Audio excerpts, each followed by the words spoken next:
ABC News, New York. Coming up, the Braves look for a win at home, and a local group of baton twirlers prepare for a big competition. Kira Ghosteen has your sports next.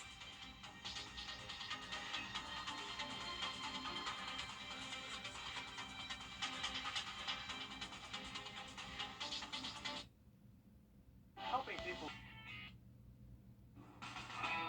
Now, WJBF sports coverage you can count on.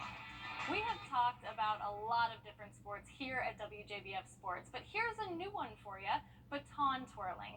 I got to talk to a local group of very talented twirlers about their program. The Paramount Dance Twirl Team is a local group of girls who have received a lot of national acclaim for their baton twirling skills.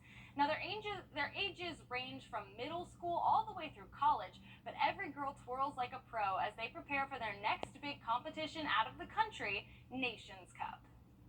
In August of this year, we will travel to Liverpool, England to compete in Nations Cup.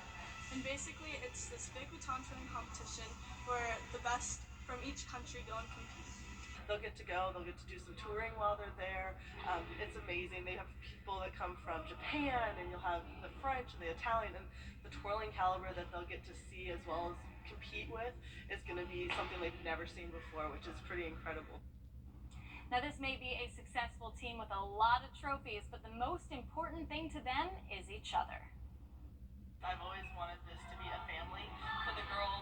When I grew up twirling, I was on my mom's team, and that was always the most important thing, is that it gave us a family to be a part of. So we've got a lot of girls that come from North Carolina, Georgia, South Carolina, that kind of come from all over, and it just kind of gives them a little family to have as we travel all over now the country and all the world. So Nations Cup will be taking place in August. We wish them luck. Over in the MLB, the Braves are taking on the Marlins for Game 2 of their series, and it's been a very exciting game for them as they have the lead. We'll check in more with them when we return at 11.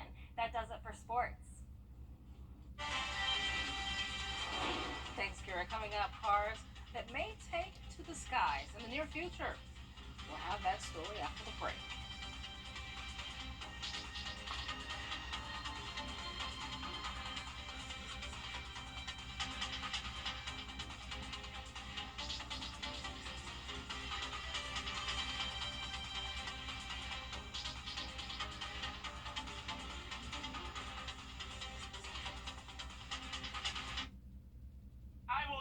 WJBF.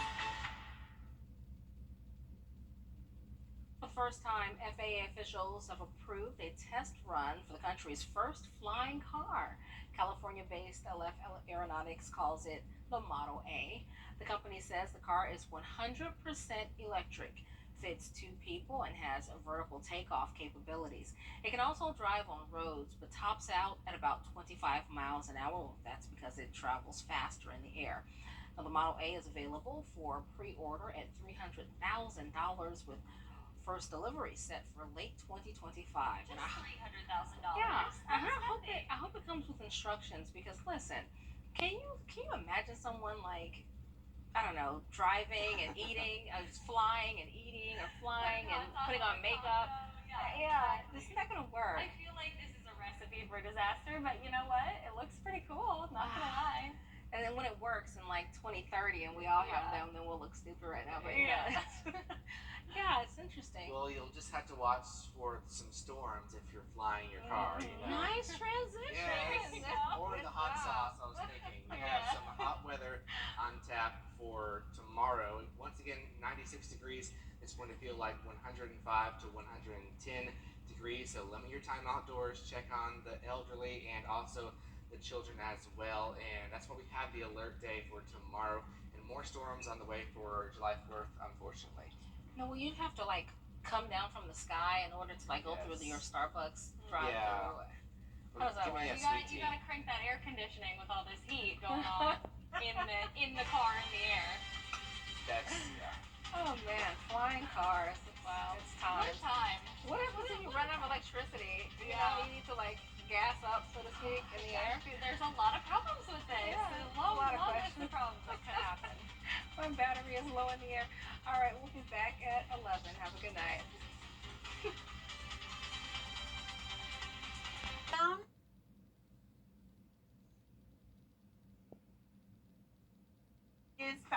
Good evening, America. I'm Laura Johnson.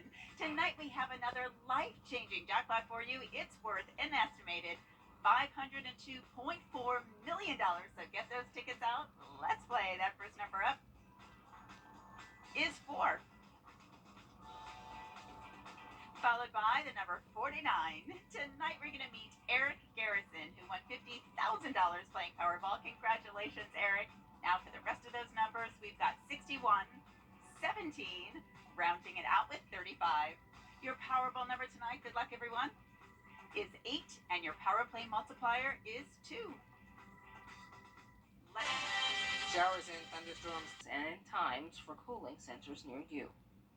Coming up, the Braves look for a win at home, and a local group of baton twirlers prepare for a big competition. Kira Goldstein has sports next.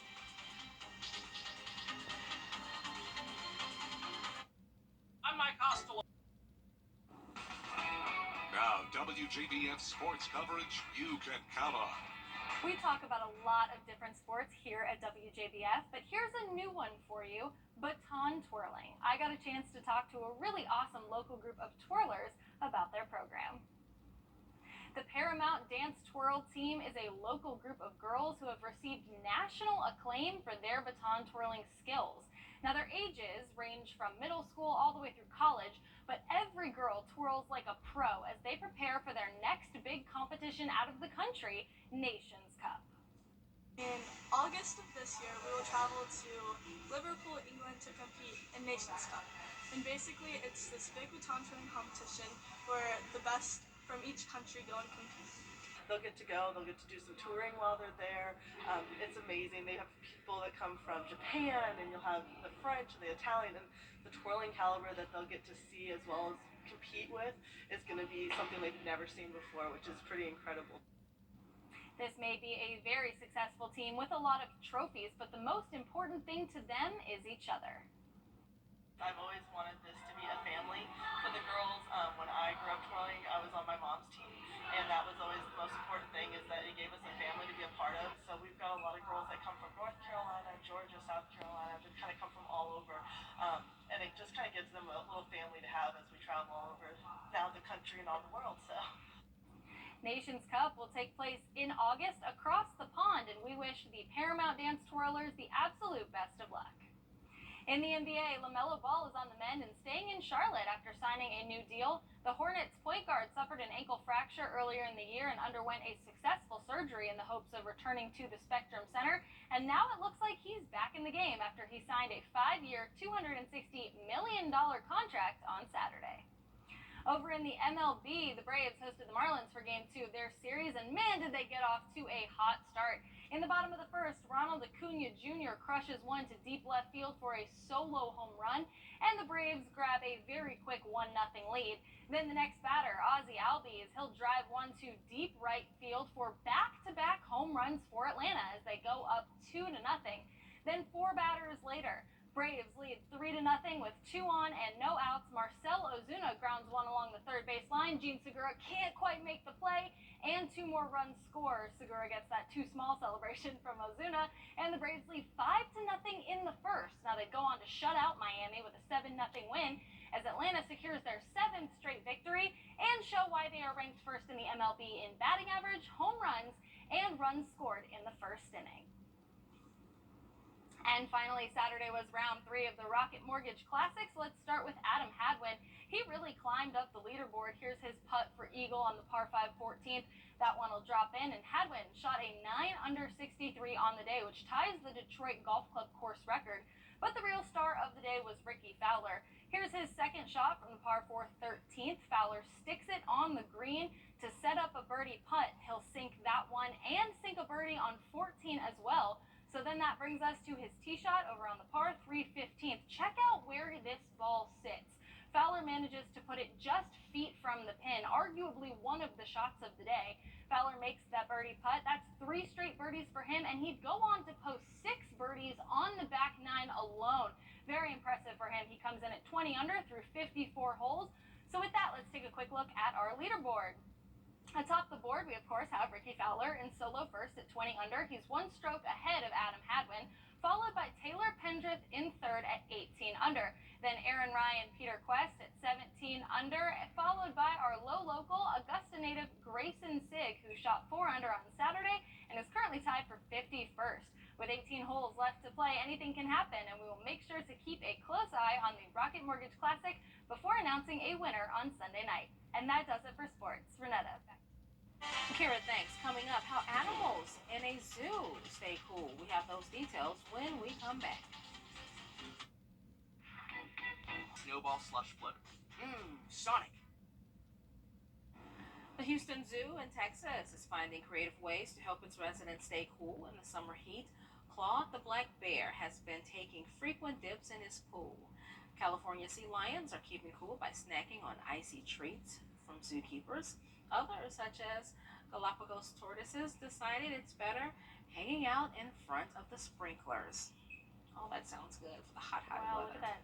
Yeah, we definitely have some hot weather too. Temperatures approaching the upper 90s, feeling like 107 to 110 degrees in some spots. So stay Warm. hydrated. Very warm. Yes, stay in that AC if you can. Check out those cooling centers. Be sure to join our crew for Good Morning Augusta at 7 a.m. Have a good night.